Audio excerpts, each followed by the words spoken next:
The story of your life from birth to awakening.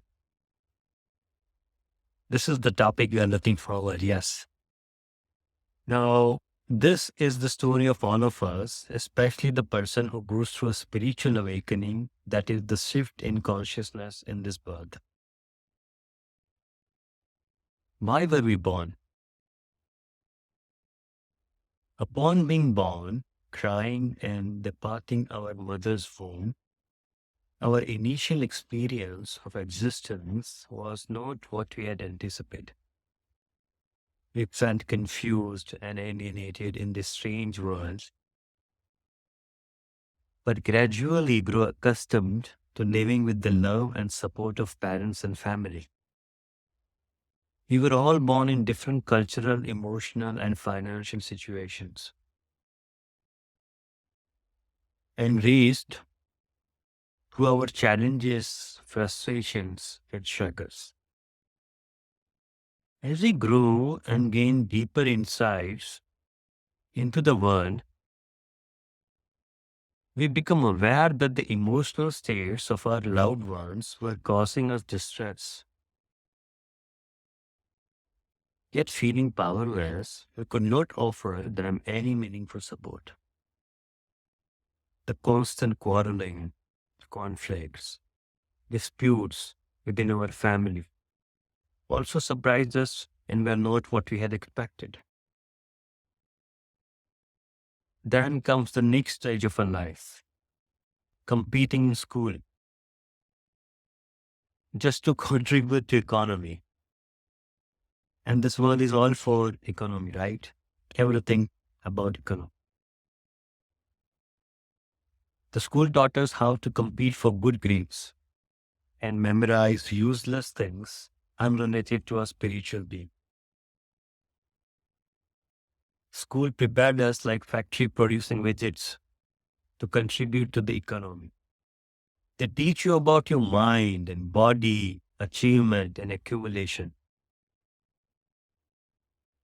But they teach you all about all outer subjects, objects of the world, but never about your inner being. Did they teach us about our inner being? Yeah. No, they did not. Now here comes our adulthood and chasing behind the success.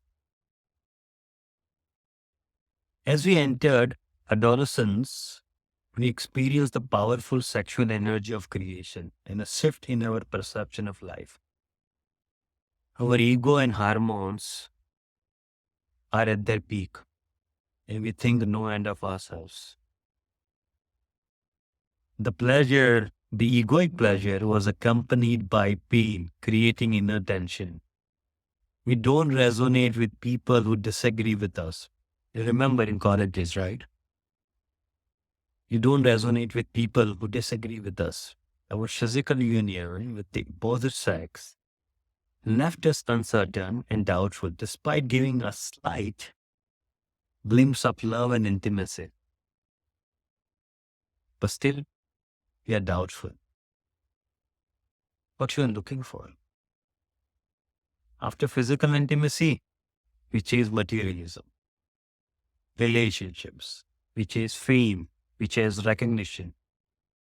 They might have fulfilled us for a small period of time. The one again motivated us to achieve our desires. Still, as we grew older and assumed responsibilities for our family and succeeded, we realized that even success and fame are hollow and we become alienated from the world and ourselves. Then comes the spiritual awakening and we search for the purpose of our life. What is our life purpose? Tell me. So as we approach midlife, we begin to question the purpose of life and sought solace in nature and solitude. Some profound loss, maybe properties, business, relationships, or death of our loved ones, has awakened us. Something inside us was also dying. And our friends and family began to notice a change in us. There is a change happening within this guy. And then often we felt confused, frustrated, angry, sad, grieving, or out of the place. It felt like the end of our known world with our old habits and conditioning all are dying. It doesn't resonate with us anymore, those old habits and conditioning. What we do? Whatever life we had built on a competing, achieving, and acquiring mentality was not resonating with us anymore. Life is making no sense to us. And because of this internal suffering, we awaken spiritually because suffering brings awakening. Yes, suffering brings awakening. Yes. Now there is an internal calling which refuses to let us go, like it catches us from within. We ask ourselves, we were born without bringing anything and die without taking anything. Then why do we work unconsciously for 45 years to acquire and accumulate things we don't require just to prove to the world? Why do we force cut? Why do we force cutthroat education on our children to compete in the world? And then we ask,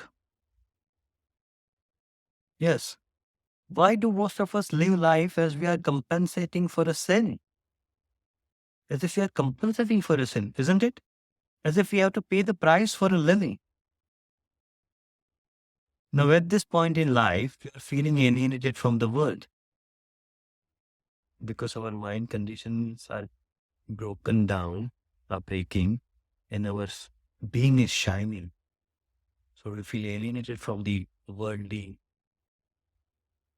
conditions and worldly people and worldly situations. We feel distance from those around us as we develop a new understanding of life they could not relate to. We knew that we had to answer the calling of our being. Keep on calling within us. There is a calling from the center. We start pursuing the path and leave behind anyone who cannot accompany us on this journey of self-realization. But there is no journey as the self, our being are us and always within us. But we had to go seeking, realizing there is nothing to seek. Nothing. It's all here. The being is within us. At this stage, our dying mind condition is causing us tremendous suffering. Oh, it want to re-identify again and again. But I assure you from that depth of my being that you are not going insane. Guys, you are not going insane. You are evolving, guys, and in the process of realizing your true self, that is your inner being, the inner God, stillness, the kingdom of heaven. You are not going insane, guys. We need to go through the dark night of the soul first. That is the process of breaking our ego. If you're feeling a sense of being lost, you are experiencing the dark night of the soul. Your heart is anxious. This is because after a spiritual awakening, your conditioned mind pattern is dying. While dying, your mind makes you feel miserable by re-identifying yourself with its old dysfunctional patterns. So you need to be grateful for the dark night of the soul. Now, after the dark night of the soul, your inner being will shine like a sun, and deep down you will start to feel its presence. In fact, you are feeling the presence now, but sometimes your mind take over again. So while a spiritual awakening is the process of rebirth of everything you are, the dark night of the soul is the process of dying of everything you are not. Again, so you need to be grateful for the process of the dark night of the soul.